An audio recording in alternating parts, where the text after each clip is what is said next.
हले हले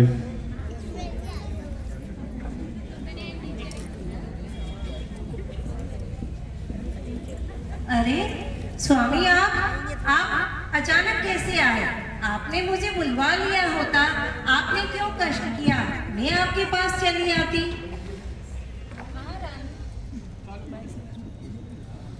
हाँ रानी, मुझे अपनी दोनों पुत्रियों का ख्याल आ गया था, इसलिए मैं अनायास ही यहाँ चला आया। हाँ, आप बिल्कुल सही सत्य वचन कह रहे हैं राजन। मैं भी यहाँ बैठी बैठी यही विचार कर रही थी कि पुत्रियों को जरूर बुलाना चाहिए विद्या अध्ययन करने के लिए। हमारी दोनों पुत्रियां विद्या अर्जन योग्य हो गई हैं, तो तुम भी अगर हमसे सहमत हो तो दोनों पुत्रियों को बुला लिया जाए। हाँ राजन, आप बिल्कुल सत्य वचन कह रहे हैं। हमारी दोनों पुत्रियां कहाँ हैं? अरे नव्यामती, बहुलमती और आरोहीमती, तुम जाओ और हमारी पुत्रियां मीना सुंदरी और सुर सुंदरी को सर सम्मान हमारे कक्ष में लेकर आओ।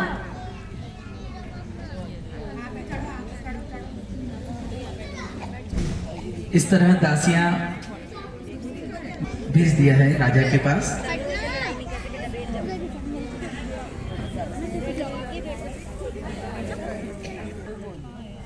तुम्हारे पिताजी को तुम्हारी याद आ रही थी। खुश रहो। खुश रहो, खुश रहो। के बाद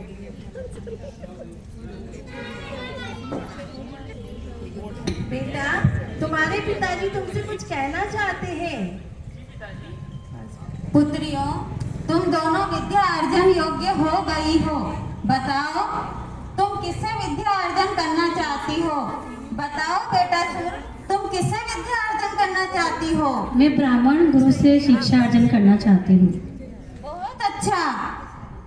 और बताओ बेटा मीना, तुम किससे विद्या अर्जन करना चाहती हो? पिताजी, मैं जैन गुरुओं से शिक्षा प्राप्त करना चाहती हूँ। बहुत बढ़िया। तुम जाओ और दोनों अपनी तैयारियां करो। हम तुम्हारे गुरुओं के पास जाने का प्रबंध करते हैं। जो आज्ञा पिताजी। बहुत ही अच्छा विचार है। तुम जल्दी से अपने जाने की तैयारी करो। जो आज्ञा पिताजी। इस प्रकार आपने देखा कि दोनों पुत्रियां जो अपनी इच्छा रखी उन्होंने अपने माता पिता के सामने, एक तो जाना चाहती है ब्राह्मण गुरु के पास शिक्षा प्राप्त करने के लिए और एक जाना चाहती है जैन गुरु के पास शिक्षा प्राप्त करने। इसके आगे का दृश्य, अब राजा का दरबार लग रहा है, देखिएगा आप आगे का दृश्य। मंत्री जी, हमारे राज्य के क्या समाचार हैं? जी महाराज, अपने राज्य में चारों तरफ सुख शांति है। कहीं भी किसी भी प्रकार का कोई अप्रिय घटना का समाचार नहीं। हले हले और हमारे मंदिर निर्माण का कार्य कैसा चल रहा है? जी महाराज जी, मंदिर निर्माण का कार्य अच्छी तरह से चल रहा है। कुशल कारीगरों के द्वारा नक्काशी का कार्य किया जा रहा है। और हमारी दोनों राजकुमारियों के क्या हाल हैं? महाराज जी, दोनों महल में पहुंच चुकी है। कुछ समय पश्चात दरबार में आपके समक्ष उपस्थित होंगी। वाह मंत्री जी, आप तो बड़े छुपे रुस्तम निकले। हमारी दोनों पुत्रियां आ गई और आपने हमें बताया भी नहीं। ये तो बहुत ही खुशी की बात है कि हमारी मैना सुंदरी और सुर सुंदरी आ गई है। जी रानी जी। इस तरह से आपने एक दृश्य और देखा कि दोनों पुत्रियां विद्या अर्जन करके, अपने अपने गुरुओं से विद्या अर्जन करके यहाँ आ चुकी हैं, राजा के दरबार में प्रस्तुत हैं। अगला दृश्य आपके सामने। इसके पहले एक भक्ति नृत्य आपके सामने प्रस्तुत होगा, जिसमें राजा के भक्ति नृत्य हो रहा है। सौम्या एंड वारिधि, जोरदार तालियां।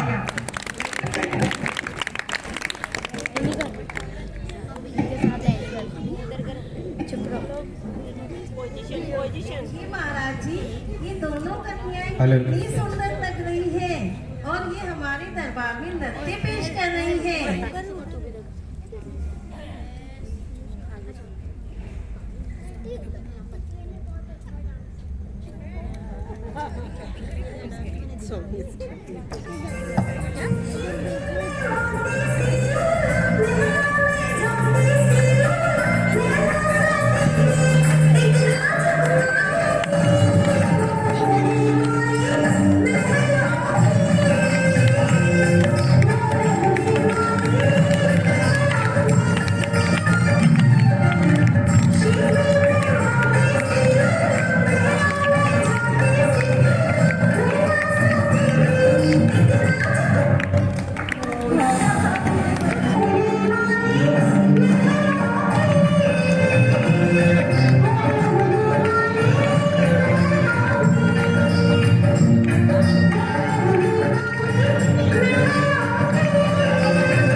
चलिए बहुत बढ़िया। मंत्री जी, हमारी दोनों पुत्रियों को कक्ष में लेकर आया जाए, राज दरबार में लेकर आया जाए। जी महारानी जी, राजकुमारियों, आपको दरबार में बुलाया जा रहा है। राजन, देखिए हमारी दोनों पुत्रियां आ चुकी हैं। हाँ हाँ,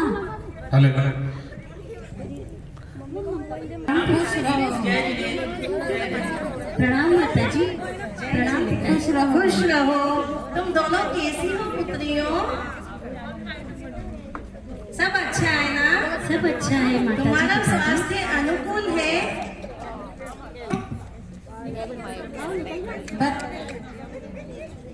तुम्हारा विद्या अर्जन कैसा रहा?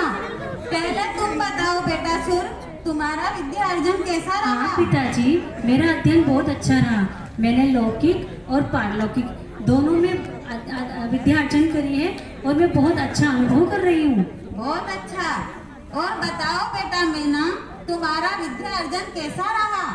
आपके आशीर्वाद से सब ठीक रहा पिताजी। बेटा, तुमने क्या शिक्षा ग्रहण की? मैंने जैन गुरुओं से शिक्षा ग्रहण करी है माता जी। बहुत अच्छी बात है। राजन, देखिए इधर तो आइए, थोड़ा जरा साइड में तो आइए। देखिए हमारी दोनों पुत्रियां कितनी सुंदर लग रही है। इधर मीना सोया जाए। आप क्या कहते हैं राजन? हाँ हाँ रानी, तुम सही बोल रही हो। चलो इन्हीं से पूछते हैं। तो फिर अपन इनकी ब्याह की व्यवस्था करते हैं और इन्हीं से कुछ पूछती है। चलो।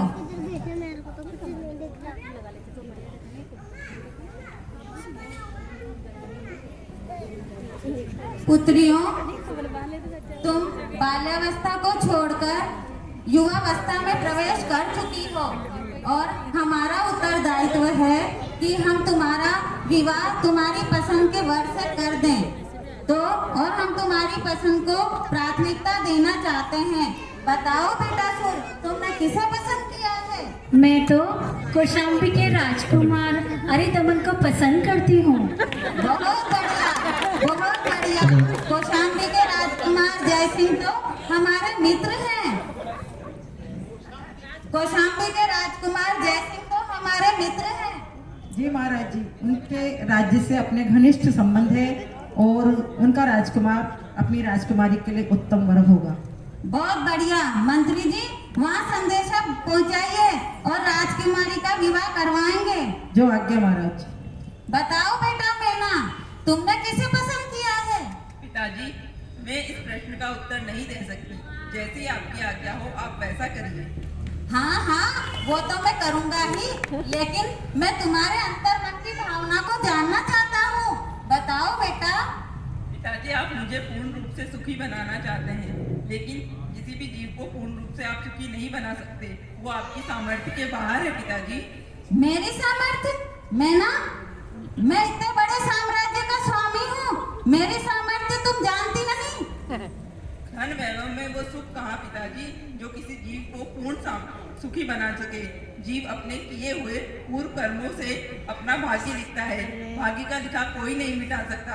भाग्य से ही सुख और दुख भोगना पड़ता है पिताजी। भाग्य भाग्य भाग्य, तुमने अपना भाग्य लगा रखा है। ये ऐशो आराम, ये कपड़े, ये आभूषण, ये सब मैं देता हूँ तुम्हें या तुम्हारा भाग्य देता है? ये सब मेरे भाग्य से ही मुझे मिला है पिताजी। भाग्य से ही मैं इस राजमहल में जन्म लिया है। मुझे अलौकिक सुविधाएं मिली है, मुझे सुख सुविधाएं मिली है। भाग्य से ही मैं राजकुमारी बनी हूँ और आप राजा बने हैं। चुप रहो। तुम्हारा भाग्य मैं ही बना सकता हूँ और तुम्हारा भाग्य मैं ही बिगाड़ सकता हूँ।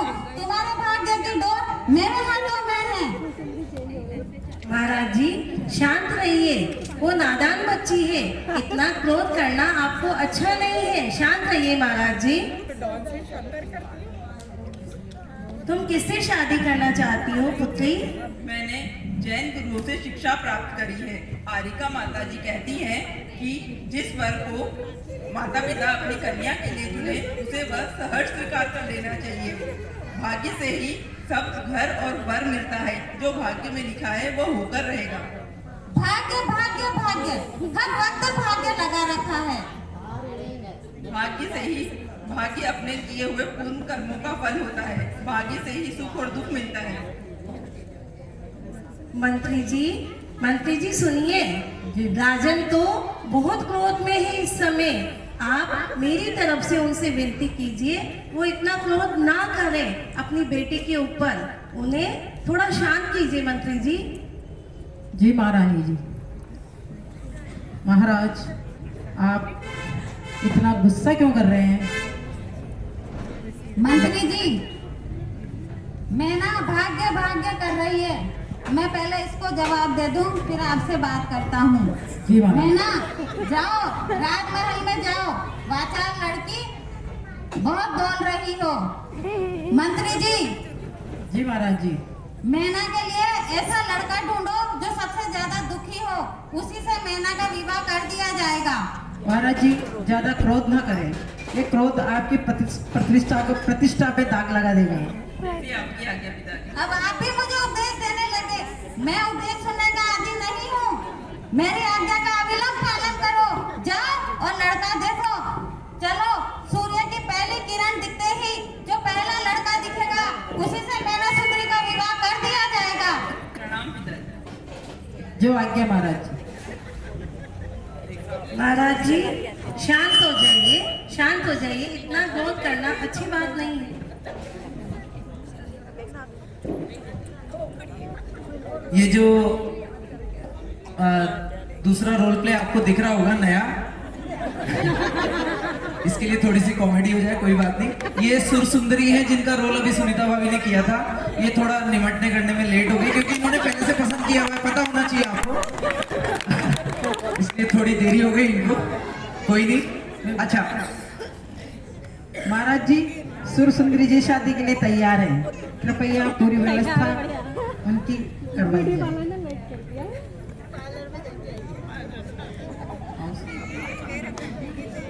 बताओ बेटा सुर, तुमने किसे पसंद किया है? मैंने कौशाम्बी के राजा जय सिंह के पुत्र अल्हारी दमन को पसंद किया है और मैं उन्हीं से विवाह करना चाहती हूँ। कौशाम्बी के राजा तो हमारे मित्र हैं। क्या कहते हैं मंत्री जी इस बारे में? उन राज्य से तो अपने घनिष्ठ संबंध है और राजकुमारी के लिए उनका राजकुमार उत्तम ही वर होगा। ठीक है सुन बेटा, जाओ तुम अपने कक्ष में जाओ और जाकर तैयारी करो। मंत्री जी, आप राजन को अच्छे से समझाइए। उन्होंने आपको आदेश दिया है कि प्रातः काल होते ही जो भी पहला लड़का मिलेगा उससे वो मैना का ब्याह कर देंगे। आप उन्हें अच्छे से समझाइएगा। वो मेरा कहना बिल्कुल नहीं मान रहे हैं मंत्री जी। जी महारानी जी, प्रयास करूंगा। चलिए मंत्री जी, उद्यान की ओर चलते हैं। चलिए, अगला दृश्य अब आपके सामने प्रस्तुत है।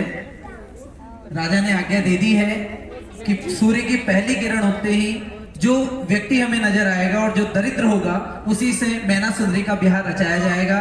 तो इस प्रकार मंत्री और राजा दोनों उद्यान की ओर प्रातः भ्रमण के लिए निकल चुके हैं और दृश्य आपके सामने है। हरिहंतों की जय जय गाते चलो, गाते चलो, गुनगुनाते चलो। श्री सीधों की जय जय गाते चलो, गाते चलो, गुनगुनाते चलो।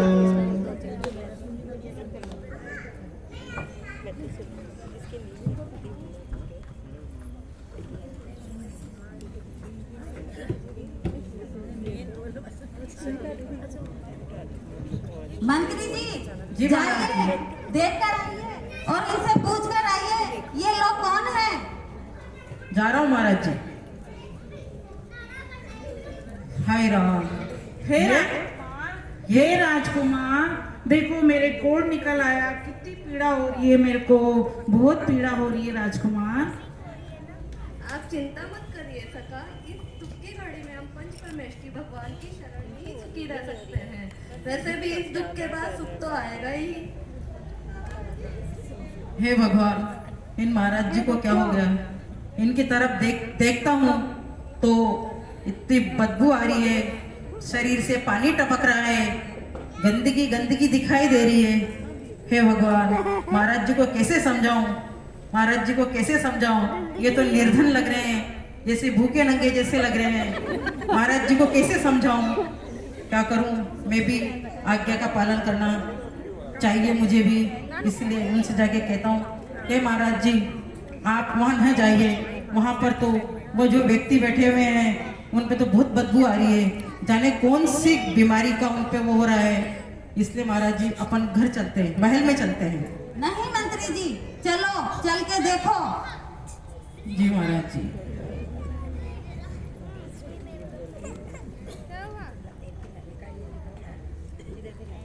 हे वत्स, महाराज जी आपका परिचय जानना चाहते हैं। परिचय हम भाग्य के सताए हुए प्राणी हैं। भाग्य भाग्य, यहाँ भी भाग्य और वहाँ भी भाग्य। इन भाग्य भक्तों का जोड़ा बहुत बढ़िया रहेगा। हमको मैना सूत्री के लिए यही सबसे अच्छा वर है।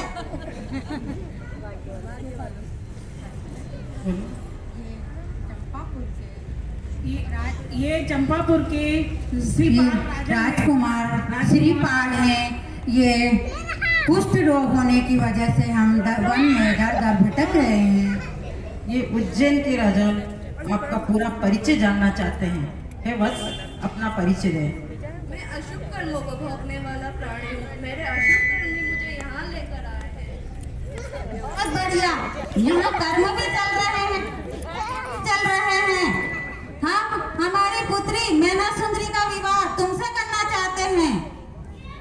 अब तो मैना सुंदरी का भाग्य चंपापुर के राजकुमार के हाथों में ही दिया जाएगा। ऐसा अनर्थ मत करिए महाराज। आप अपनी बेटी का भाग्य क्यों मेरे हाथों में सौंपना चाहते हो? हमने बोल दिया एक बार, बस मंत्री जी इन्हें निमंत्रण दे दो, कल ये हमारे राजमहल में आ जाएंगे। महाराज जी क्रोध ना करें। राजकुमारी मैना सुंदरी का भाग्य अंधकार में क्यों लेके जा रहे हैं? मेरी आपसे विनती है कि थोड़ा रुक के सोच ले, समझ ले, थोड़ा ध्यान दें, मैना सुंदरी की तरफ भी देखें, वो आपकी बेटी है। हमारी आज्ञा का पालन करो मंत्री जी, इन्हें निमंत्रण दो और राजमहल में बुलाओ। जो आज्ञा महाराज जी। हे राजकुमार, देखो बहुत पूरे शरीर में बहुत पीड़ा आ रही है, कुछ करो महाराज, कुछ करो महाराज। हे वत्स, आपको महलों में बुलाया गया है। हे राजकुमार, कुष्ठ रोग होने की वजह से बहुत पीड़ा हो रही है, इससे तो मरण ही हो जाए तो अच्छा है। चिंता मत करने सका। ये मायके छुपाना बोल रहा है। की शरण और भगवान की शरण में ही अपनी शरण मिलेगी। दुख से घबराओ नहीं मेरे साथी, दुख से घबराओ नहीं मेरे साथी। ये जीवन में मानव का श्रृंगार है, ये जीवन में मानव का श्रृंगार है। सुख में व्यसन प्रमाद भरे, दुख पापों से करता खबरदार है, दुख पापों से करता खबरदार है।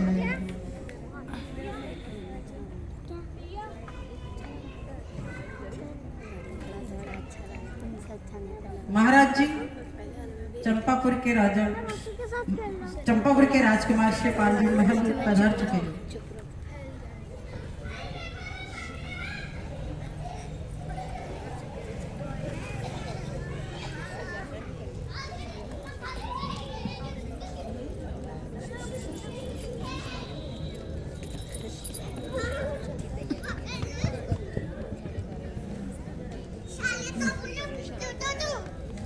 रानी, हाँ महाराज, हमने तुम्हारी इस लड़की का विवाह एक कोड़ी के साथ तय कर दिया है। जाओ, विवाह की तैयारियां शीघ्र करो। ये क्या कह रहे हैं राजन आप? एक बार पुनः सोच लीजिए राजन, वो नादान बच्ची है, हमारी नन्ही सी फूल सी बच्ची है, आप उसके साथ ऐसा अनर्थ ना करें राजन, एक बार पुनः सोच लें।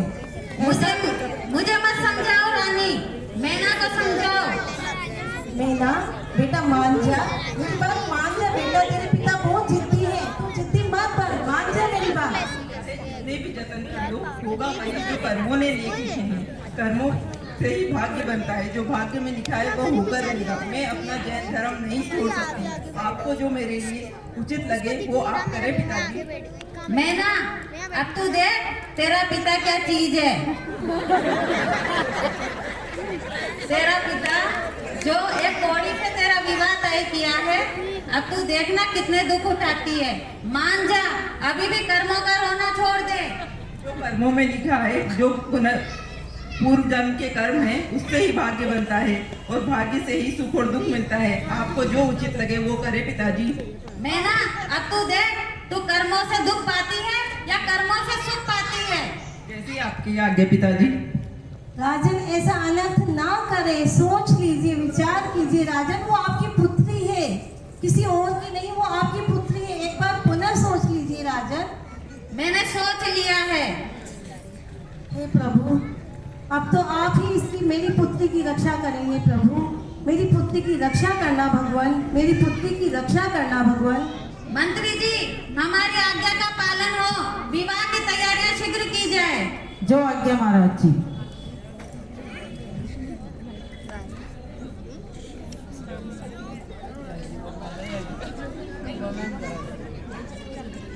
इस तरह मैना सुंदरी और श्रीपाल राजा का विवाह संपन्न होगा, वरमाला होगी। तालियां जरूर बजाना वरमाला के समय।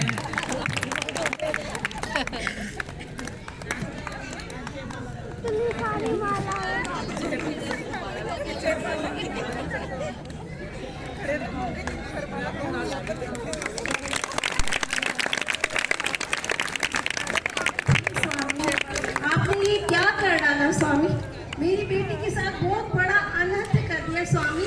मेरी बच्ची अब कहीं की भी नहीं रहेगी, कहाँ जाएगी, कहाँ रहेगी, क्या खाएगी स्वामी।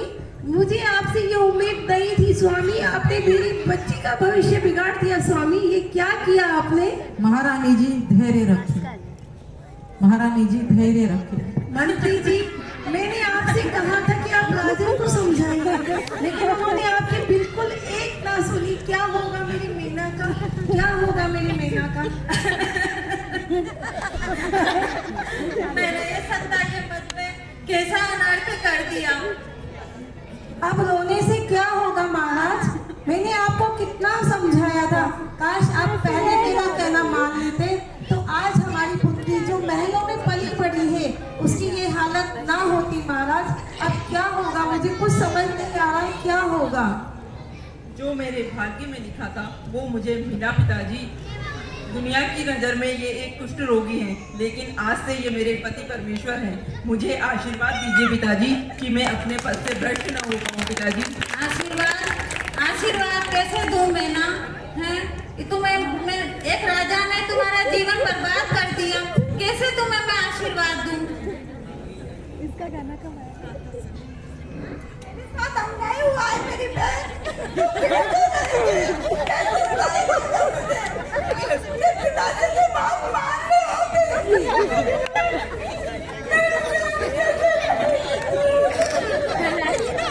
जो मेरे भाग्य में लिखा था वही मुझे मिला है बहना।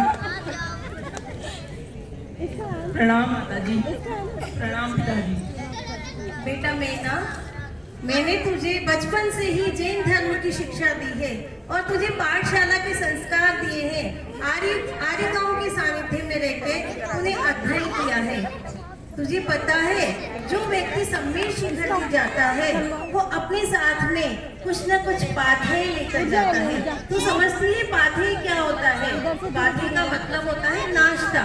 जैसे हम सम्मेद शिखर जी की यात्रा पर जाते हैं तो हमें कहीं भोजन मिला या ना मिला तो हम हमारे साथ में व्यवस्था करके लेके जाते हैं, हम पाथेय लेके जाते हैं, यानी नाश्ता लेकर जाते हैं। तो ऐसे ही मैंने तुझे इस भाव से वन भाव के जाने के लिए बहुत अच्छे संस्कार दिए हैं। बचपन से ही मैंने तुझे पाठशाला में पढ़ाया है। तो मैं ये चाहती हूँ, तेरे पिता ने तेरे साथ अन्याय तो किया ही है, अब तेरी इस जीवन में और कोई शरण नहीं है। जैन धर्म ही सच्ची शरण है। पुत्रियां तो वो होती है जो दो दो कुलों का मान बढ़ाती है। अपने पिता का तो मान बढ़ाती ही है, लेकिन वो जिस घर में ब्याह कर जाती है उस घर का भी मान बढ़ाती है। तो बेटा तुम मेरी लाज रखना और दोनों कुलों का मान जरूर बढ़ाना बेटा। मुझे आशीर्वाद दीजिए माता जी, मैं कभी भी जैन धर्म नहीं छोड़ सकती, हमेशा अपने पथ पर चलती रहूं। मुझे आशीर्वाद दीजिए। हाँ बेटा, हमेशा खुश रहो, स्वस्थ रहो और सच्ची शरण, जैन धर्म की सच्ची शरण को अंगीकार करो। मेरा आशीर्वाद सदैव तुम दोनों के साथ में है। तुम दोनों हमेशा स्वस्थ रहो, खुश रहो। जैन धर्म के इस समर्पण पर एक बार जोरदार तालियां आप बजा दें।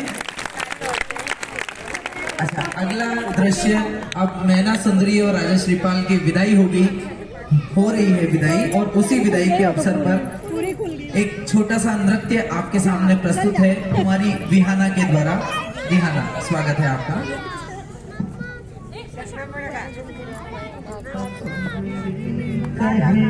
पिता से भाग्य उदय जब आएगा,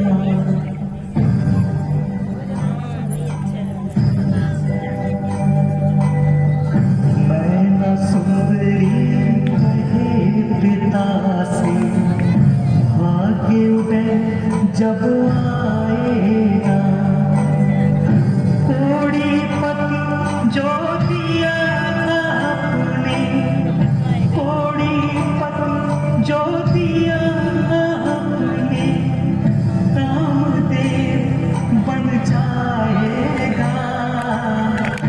मैना सुंदरी कहे पिता से भाग्य उदय जब आएगा।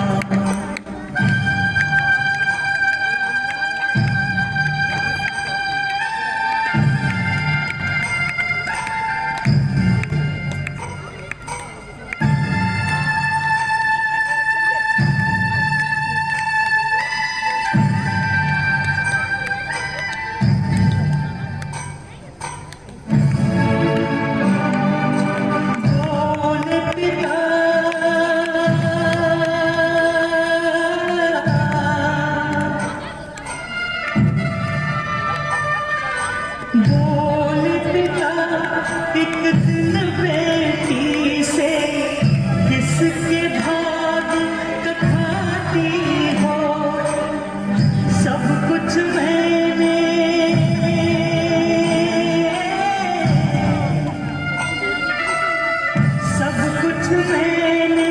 दिया है, तुम क्या मेरे गुण गाती हो।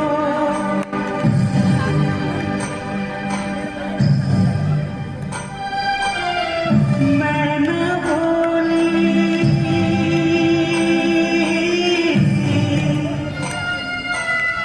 मैं न बोली, मीठे बहना सच्ची बात बताती हो, जो सत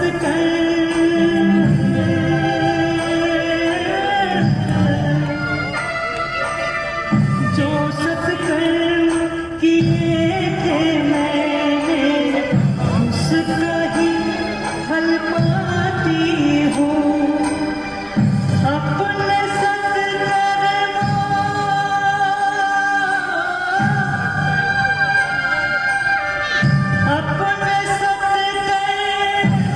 के बदले हर दुख सुख बन जाएगा। मैना सुंदरी कहे पिता से भाग्य जब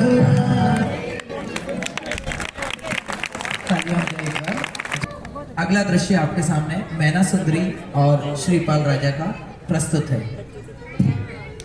स्वामी लाइए, मैं आपकी औषधि लगा दूं। नहीं नहीं प्रिय, आप हमें हाथ मत लगाइए, नहीं तो ये भी आपको हो जाएगा। पति की सेवा करना पत्नी का धर्म होता है। आज आप मुझे अपनी सेवा से वंचित नहीं कर सकते पति परमेश्वर। आगे स्वामी मुझे अपनी सेवा का मौका दीजिए, लाइए मैं आपकी औषधि लगा दूं।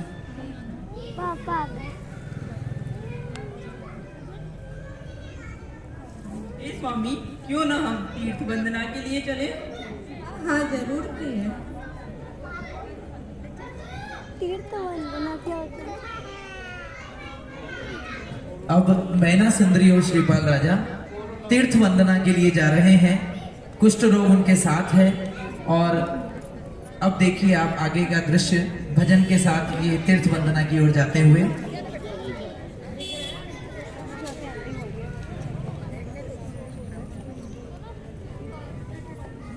इसका वीडियो अलग है ना। एक या दो दिन का समय था जिसमें ये नाटिका तैयार की गई, तो कुछ ज्यादा मत सोचिएगा। निज पति का दुष्ट मिटाने को अशुभ कर्म का उदय हुआ है, कर्म में बंध छुड़ाने को तीर्थ करने चली सती।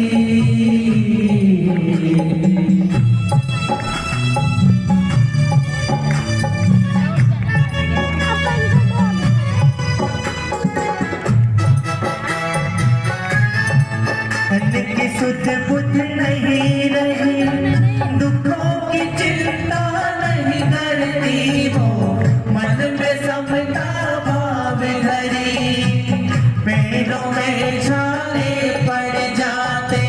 तन की सुध बुध नहीं रही, दुखों की चिंता नहीं करती वो, मन में समता भाव धरी। हस्तिनापुर के दर्शन करती, मन की व्यथा मिटाने को तीर्थ करने चली सती। निज पति का दुष्ट मिटाने को अशुभ कर्म का उदय हुआ है, कर्म के बंध छुड़ाने को तीर्थ करने चली सती।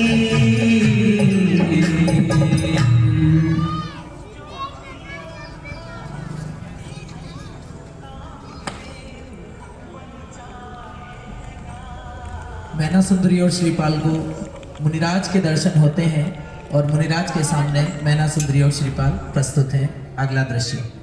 नमोस्तु मुनिवर, नमोस्तु मुनिवर, नमोस्तु मुनिवर। मुनिवर, मेरे पति की किस गलती के कारण उन्हें इस रोग से की पीड़ा सहन करनी पड़ रही है? मुनिवर, मुझे बताएं मुनिवर। हे सती, तुम्हारे पति जिस समय चंपापुर के राजकुमार थे, एक दिन 700 मित्रों के साथ जंगली जानवरों के शिकार करने के लिए वो सब निकले।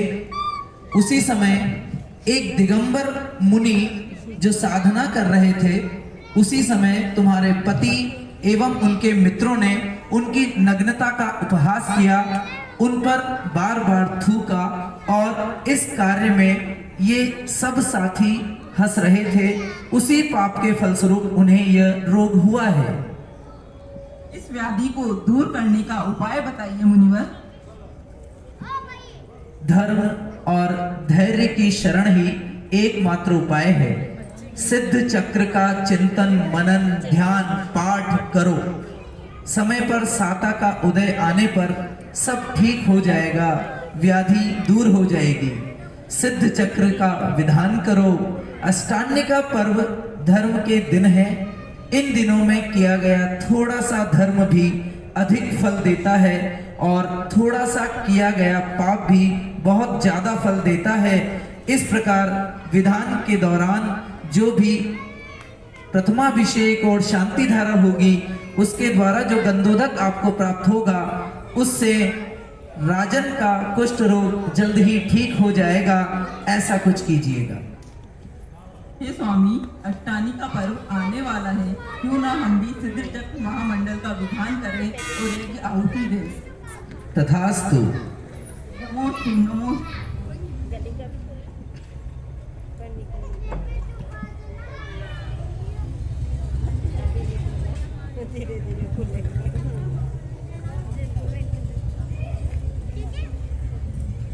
अगला दृश्य आपके सामने मैना सुंदरी और श्रीपाल राजा सिद्ध चक्र महामंडल विधान करते हुए दृश्य आपके सामने। उदक चंदन तंदुल पुष्प केश्चरु सुदीप सुधूप फलादिकै धवल मंगल गान रवाकुले जिन ग्रहे कल्याण महाविजय। ओम शिव भगवतो गर्भ जन्म तप तप ज्ञान निर्वाण पंचकल्याण के अर्घ्यम निरूपामीति स्वाहा।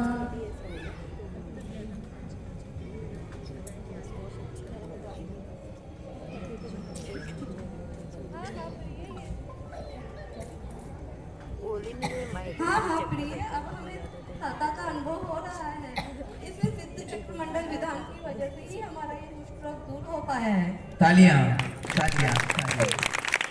देखिए महाराज हमारी कंचन जैसी काया हो गई है महाराज, देख लो हमारी भी कंचन जैसी काया हो। देखो सिद्ध चक्र मंडल विधान के प्रभाव से हमारी काया भी बिल्कुल स्वस्थ हो गई है। वाह महाराज, बिल्कुल स्वस्थ हो गए हम।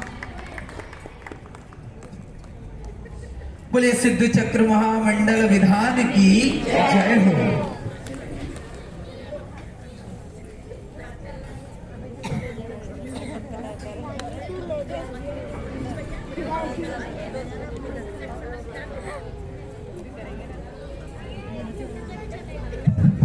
हाँ, भजन चलने दें।